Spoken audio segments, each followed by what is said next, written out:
Please welcome Israel's ambassador to the United Nations, Danon.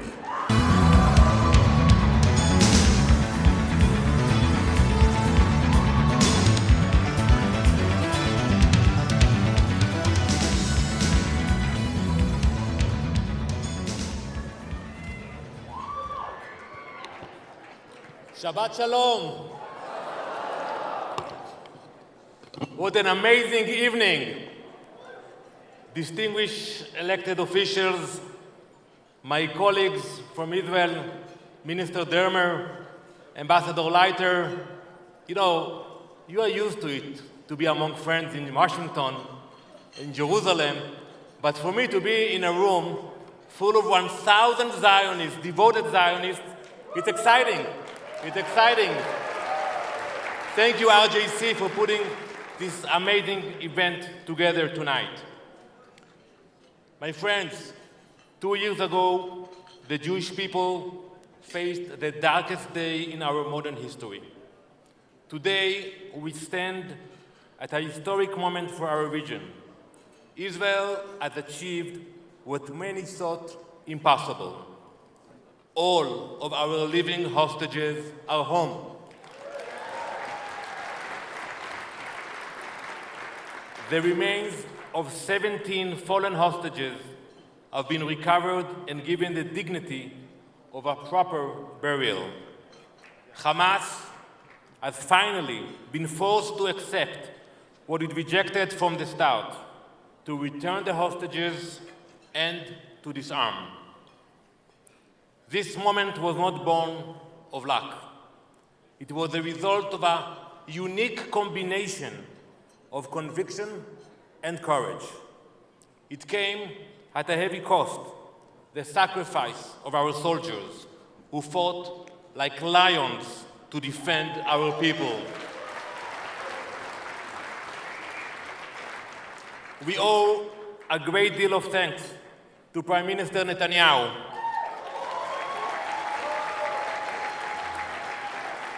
to President Donald Trump and his administration, whose vision laid the path from the Abraham Accords to the 20-point plan. No American president has done more to advance Israel's security or to expand cooperation in our region. My friend, I'm being honest with you, and you can ask my wife about it.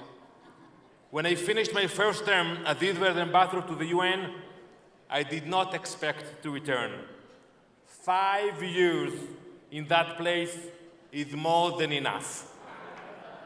But when the Prime Minister, you know that one, when he calls you and asks you to serve, you have to tell him, yes. You answer. And I'll admit, I didn't think the UN could get more hostile toward Israel, but somehow they managed. Since October 7th, the UN Security Council has not passed a single resolution condemning Hamas for its massacre. Not even one. They found time for dozens of meetings about so-called genocide and so-called starvation, yet not one word about the hostages. But we refused to stay silent. We brought the voices of former hostages, Mi Hashem, Noah Argamani, Eli Sharabi, and many more, into the halls of the UN, so the world would hear the unimaginable cruelty they endured. Week after week, we reminded the world who started this war and that it cannot end until every hostage is home. Then there is the UN Secretary General, Antonio Guterres. He hasn't visited Israel since October 7th. Let's think about that for a minute. The UN was established 80 years ago, after the Holocaust, after the Second World War, to prevent the atrocities we saw that day. And after the worst slaughter of our people since the Holocaust, you would expect the Secretary General to take one of his private jets and visit the communities of Sderot, Kfar Aza, Nir Oz.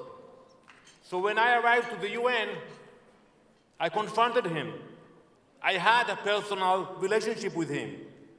My family has hosted him for many, many Shabbat dinners. And I told him, I asked him, why have you not come to Israel? It's basic.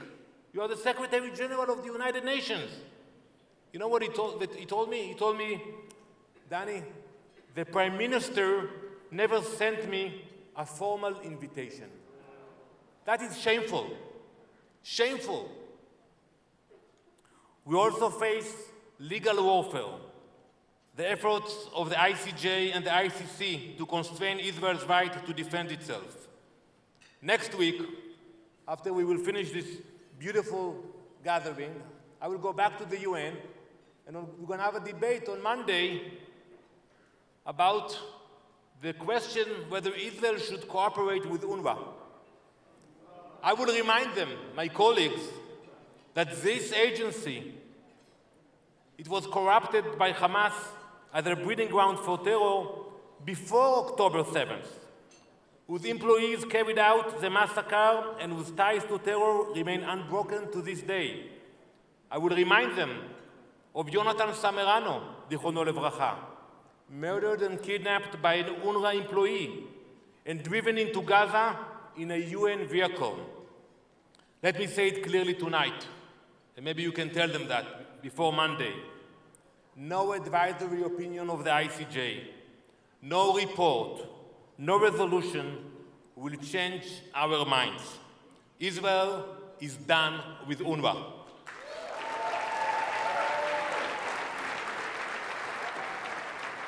These are a few examples of what I call diplomatic terrorism, fighting not only terrorists with weapons, but those in suits who twist international law against Israel in the halls of the UN and in The Hague.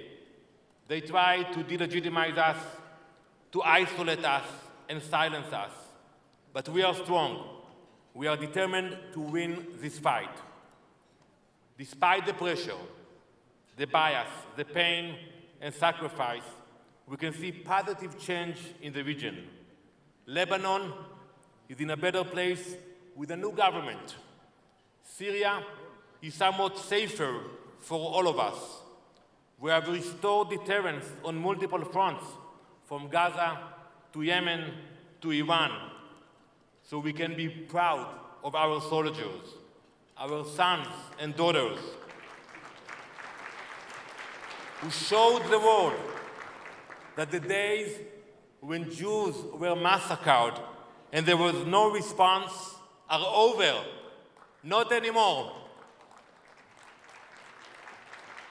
We have proved that today we are capable of defending ourselves and securing our future. That is exactly what we have done in the past 24 months and what we will continue to do. We are most grateful to the US and to our allies for standing with us. But we keep stressing to them that our struggle is not over. 11 fallen hostages remain in Hamas captivity. We will not forget them. They will not be left behind.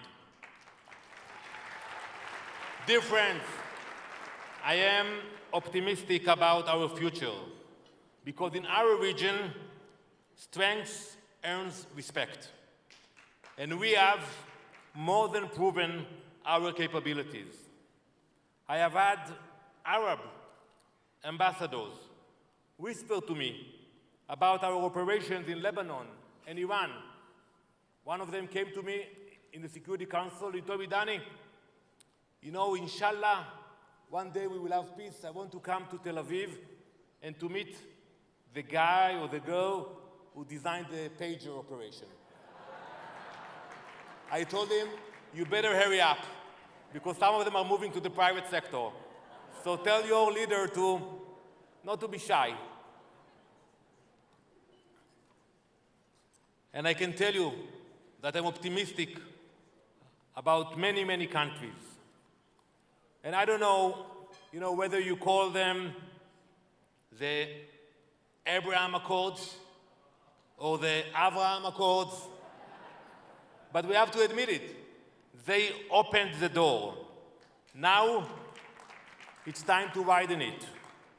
The UAE has been very constructive during this war. Others, moderate Arab and Muslim nations, are signaling readiness. I feel it, because when I walk, I can tell if they walk to the next side of the room or they come to speak with me. And I feel it. I'm optimistic about it. Across the region, quiet discussions about cooperation that once seemed impossible are becoming reality. Once we finish the job in Gaza, bring our fallen hostages, and ensure Hamas's disarmament, it will be time to start build again. I want to thank the RJC. You are fighting the good fight every day. You are making sure our voices are heard loud and clear in Congress, on campuses, and I see so many young leaders here today. You are on the front lines, defending Israel and defending the US. So for me, from Israel and from the Jewish people, thank you. Kol hakavod to all of you. The history books will remember October 7th as a day of tragedy, but it will also remember what the Jewish people did in the hours, months, and years that followed. How our nation stood united, resilient, and strong. Despite pressure from the entire world, we remain strong, and we will ensure that no one is left behind. I want to thank you for your commitment and partnership.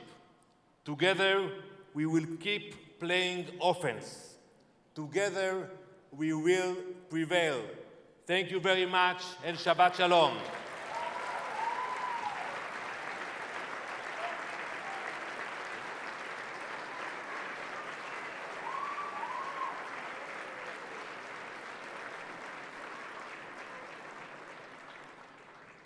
Please welcome the CEO of Newsmax Media, Chris Ruddy.